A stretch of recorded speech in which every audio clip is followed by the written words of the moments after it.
ওরমভাবে চাউমিনের মতো কেটে ও মিষ্টি একটাও খায় না।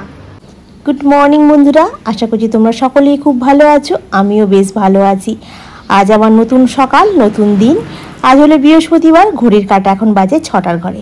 সকালবেলা ঘুম থেকে উঠেই আজকে চলে এসেছি ফার্স্টে গাছে জল দিতে। কালকে রাত্রিবেলায় অল্প একটু জল দিয়েছিলাম। গাছগুলো যেন মনে হচ্ছিলো একটু ঝিমিয়ে পড়ছে। বৃষ্টি কদিন হচ্ছিল, আবার এই 3 দিন হচ্ছে একেবারেই বৃষ্টি নেই। কি রোদ ঝলমল করছে, বেশ ভালো লাগছে, কিন্তু রোদ্দুরটা বড্ড চড়া উঠেছে। গাছগুলোতে দুবার করে জল দিলে তবেই বেশ গাছগুলো একটু মানে স্বতঃস্ফূর্ত থাকে। আর ওই একবার করে সকালবেলা জল দিয়ে দিলে না, বেলার দিকে দেখেছি মানে বিকালবেলার দিকে দেখছি গাছগুলো একটু ঝিমিয়ে পড়ছে। ওই জন্য কালকে রাতেও অল্প একটু জল দিয়েছিলাম, আজকে সকালেও জল দিলাম। এবার সকালবেলা ঘুম থেকে উঠে গেটের সামনে জুতোগুলোকে সব র্যাকে তুলে দিলাম।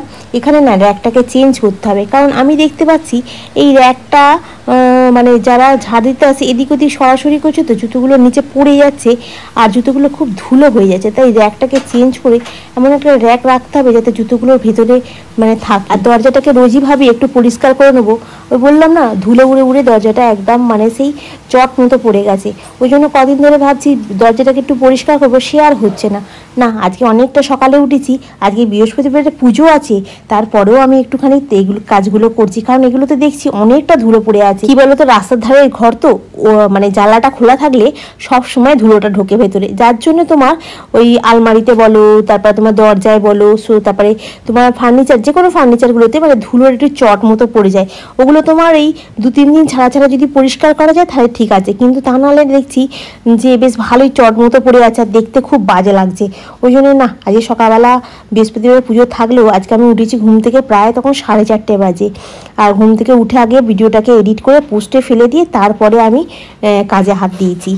আর এই দেখো, টেবিলটা এমনিতে রেগুলার এমনি ভিজে কাপড় দিয়ে মুছে নিই, কিন্তু দেখবে যতই ভিজে কাপড় দিয়ে মুছো না কেন, কাচের টেবিল একটু কলিং দিয়ে যদি পরিষ্কার করে মোছা হয় না, টেবিলটা বেশ ভালো পরিষ্কার হয়ে যায় আর চকচক করে। আর আমার টেবিলটাতে দেখো উপরে একটা কাঁচ, তার সাথে নিচে আর একটা কাঁচ আছে। নিচের কাঁচটাতেও বেশ দেখছি ধুলো পড়ে গেছে, ওখানে একটুখানি হাত দিয়ে ভালো করে পরিষ্কার করে দেবো। আর নিচের যে কাঁচটা দিয়েছে, এটা কেন দিয়েছে আমি বুঝতে পারছি না, মানে এটা কি কাজে লাগবে? উপরটাই তো ঠিক আছে, কিন্তু নিচে কেন দিয়েছে? যাই হোক, দিয়েছে, দেখতে ভালো লাগছে, এই আর কি। আর এই চেয়ারগুলোকেও দেখছি ধুলো মতো পড়ে আছে, আর এই কভারগুলোকে একটু ভালো করে টান টান করে দিলাম, কারণ বসা হচ্ছে ওঠা হচ্ছে তো, যার জন্য কভারগুলো একটু এদিক ওদিক হয়ে যাচ্ছে। আর এই তনুর ঘরের বিছনাটা গুছিয়ে দিচ্ছি, পরিষ্কার করে রাখছি, কারণ তনু আর একটু পরে ঘুম থেকে উঠে পড়তে বসবে। স্নান টান করে চলে এলাম ঠাকুর ঘরে। আজকে মা লক্ষ্মীকে স্নান টান করিয়ে একটু সিঙ্গার করিয়ে দিচ্ছি।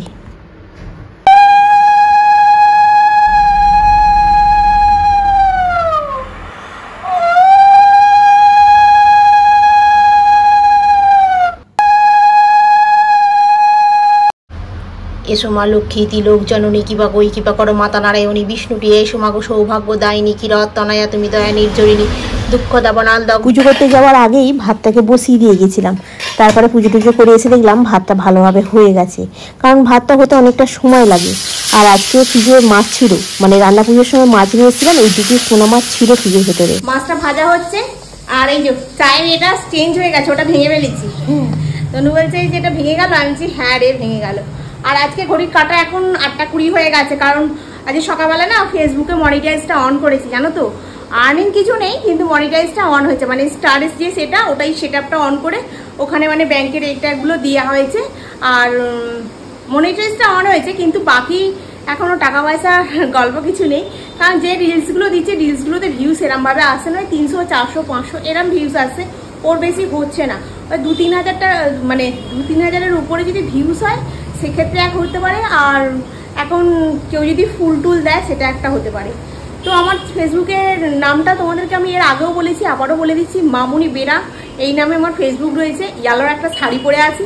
হ্যাঁ, আগের বারে বলেছিলাম প্রোফাইল পিকচারটা দেবো, দেওয়া হয়নি, এরপরের বারে প্রোফাইল পিকচারটা দিয়ে দেবো ওখানে। হ্যাঁ, ওপরে দিয়ে দিবি তো তনু প্রোফাইলটা, তাহলে সবাই বুঝতে পারবে আর যে ছবিটার কি দেওয়া আছে।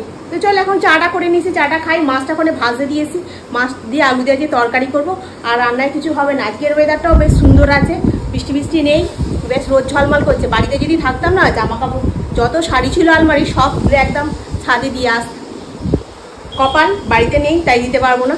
তো চলো আগে একটু চা খেয়ে নি। তনুগুড়ি এখানে বসে আছে, ঘুম থেকে উঠেছে অনেকক্ষণ আগে। আবার বিস্কুট বানাচ্ছে? আচ্ছা, আর কি বানাবো?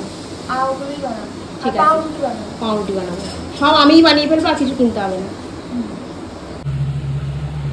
তনুর জন্য এখন চিড়ের পোহা বানাচ্ছি, আর এটা পাতলা চিড়ে তো ওই জন্য ভিজিয়ে রাখি না, এটা একটুখানি জল আটটা দিয়ে নিই, দিয়ে নিয়ে এর মধ্যে দিয়ে দিই। টিফিনে না হলে ওকে কি দেবো, সেই জন্য ওকে চিড়ে পোহা করে দিচ্ছি, ওটাই ও খেয়ে নেবে। নুনটা আবার কি বেশি হয়ে যাবে নাকি কি জানি, বন্ধ করে শক্ত হয়ে যায়। নুনটা একটু ফেলে দিলাম, নুনটা বেশি হয়ে যাবে কিনা বুঝতে পারছি না। এত বছর ধরে রান্না করছি তাও জানে না। না জানি না তো, প্রত্যেকে শিখবে বাড়ি। বন্ধ করে দেবো, ওটা শক্ত হয়ে যায় বড্ড। না না শক্ত হবে না, দাঁড়া একটুখানি নাড়াচাড়া করতে দে। যে খায় সে জানে শক্ত হয়ে যায়, বলছে শক্ত হবে না। হয়ে গেছে, তনুকে এটা ঢেলে দিই।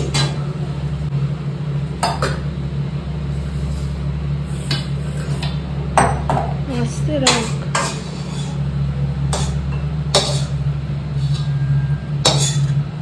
একটু বাদাম থাকলে ভালো হতো, তাও ডিম দিয়েছে আর কি।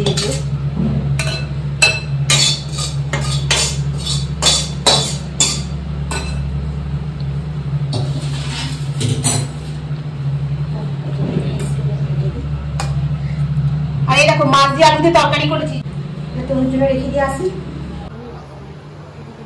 গুড ইভিনিং বন্ধুরা, সন্ধ্যাবেলা বাড়ি এসেছি। সকালবেলা তো কি কাণ্ডই না হচ্ছিল, চিড়েতে নুন বেশি দিচ্ছি, কম দিচ্ছি, তুলে ফেলে দিচ্ছি, এত তাড়াহুড়ো থাকে কি বলবো। আর এই তাড়াহুড়ো করে তো কোনো রকমের রান্নায় সেরকম কিছু হয়নি, মাছের ঝোল আর ভাত হয়েছে শুধু আলু দিয়ে।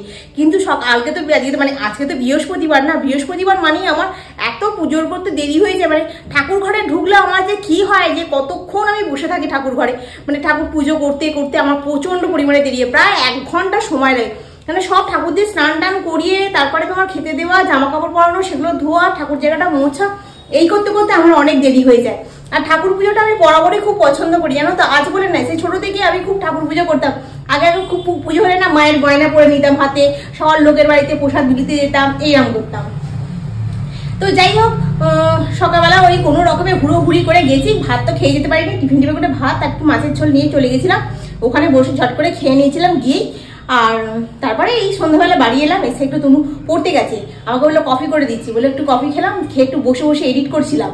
আর ফেসবুকের কথা বলছিলাম না, সকালবেলা মনিটাইজ হয়েছে ফেসবুকে, কি বলতো, ওই যে স্টার মনিটাইজ যেটা হয়েছে সেটাতে ফুল দিতে হবে, ফুল, মানে কেউ যদি আমাকে ফুল দেয়, অনেক কটা যদি ফুল জমে তাহলে আমি পয়সা পাবো, নালে পাবো না। আর অ্যাডসনের আর তোমার আরেকটা কি আছে লাইভ স্ট্রিম নাকি, ওইটাতে লাইভ স্ট্রিমে লাইভ করতে হবে। আর অ্যাডসন নিলে আমি রিলস দিচ্ছি, কি আর ওরা আমি বুঝতে পারছি না কি ব্যাপারটা হবে।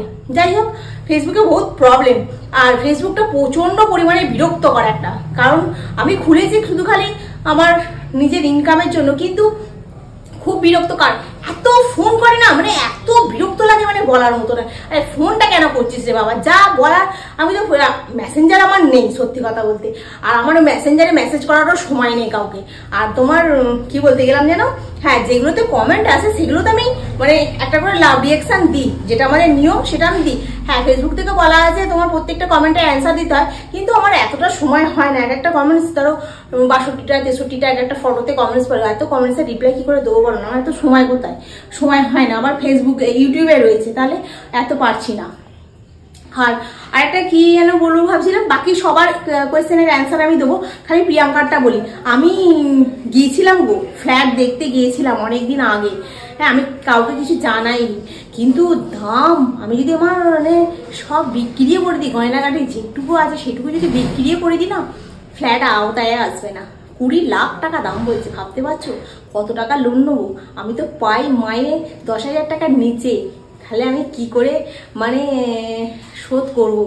খাবো কি আর শোধ করবো কি? মেয়ের পড়াশোনা আছে। এখন ফ্ল্যাটের গল্প আমি আর করতে পারবো না, ফ্ল্যাট নিলে আমি পুরো জড়িয়ে যাব। আর 1 BHK ফ্ল্যাট নিলে এত ফার্নিচার আমি রাখবো কোথায়?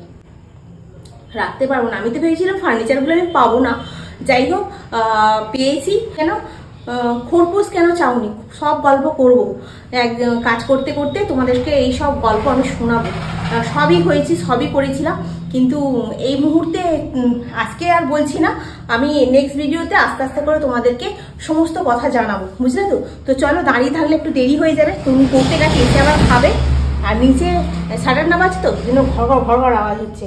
আর আজকে এখন আমি মানে কিছু একটা বানাই, রুটি ফুটি করি কি করি দেখি, বানিয়ে নিই। আজকে দই নিয়ে এসেছি, দই বসাবো বলে।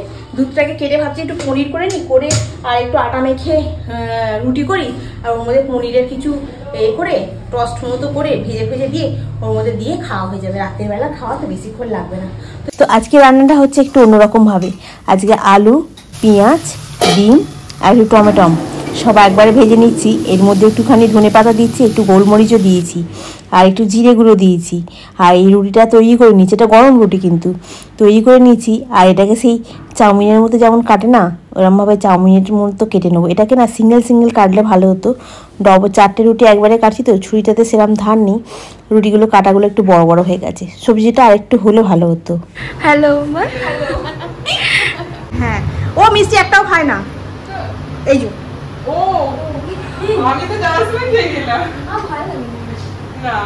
সবজি ভাজাটা যে করেছিলাম না, তনুর বন্ধুরা গেল, তারপরে খেতে বসলাম। তনু বলছে খিদে পেয়ে গেছে, আমি দাঁড়া খেতে দিয়ে দিচ্ছি বলে খেলাম। ওটা খুবই ভালো হয়েছিল খেতে, কিন্তু আমার আর একটু মানে একটু যদি গাজর থাকতো, একটু ক্যাপসিকাম থাকতো, তোমার সবজির পরিমাণটা আরেকটু বেশি হলে, আর একটা ডিম দিয়ে ফাটিয়ে, তাহলে ওটা আরো সুন্দর খেতে হতো। মানে রুটিটা একটু বেশি হয়ে গেছে, সবজিটা কম হয়ে গেছে। এটাই একটু নতুনত্ব ধরনের খেলে বেশ ভালোই লাগে, কি বলো, তাই না? তো চলো, এখন বেশি না কিছু বাসন আছে, ওগুলো মাজবো, রান্নাঘরটা পরিষ্কার করবো, করলেই আমার হয়ে যাবে আজকের কাজ। তারপর শুধু যাবো, এখন ঘড়ির কাটা বাজে ওই 10টা 20-25 ঘরে। তারপর ভিডিও এডিট আছে, জানোই তো, রেগুলার ভিডিও এডিট করতে মানে শুতে প্রায় ওই কটা বাজে, 12টা 1টা বেজে যাবে। তো আমি আগে তাড়াতাড়ি করে কাজগুলো করে নিই, আবার এডিট করে আবার সবকিছু রেডি করে আবার পোস্টে ফেলে দিতে হবে রাতের মধ্যে। তাহলে আবার সকালবেলার মধ্যে আবার এটাকে চার্জ দিয়ে তারপরে আবার ভিডিও বানাতে হবে, অনেক সমস্যা। তো চলো বন্ধুরা, আজকের ব্লগটা আমি এখানেই শেষ করছি। নেক্সট ব্লগে আবার তোমাদের সঙ্গে দেখা হবে। তোমরা ভালো থেকো, সুস্থ থেকো। Good night.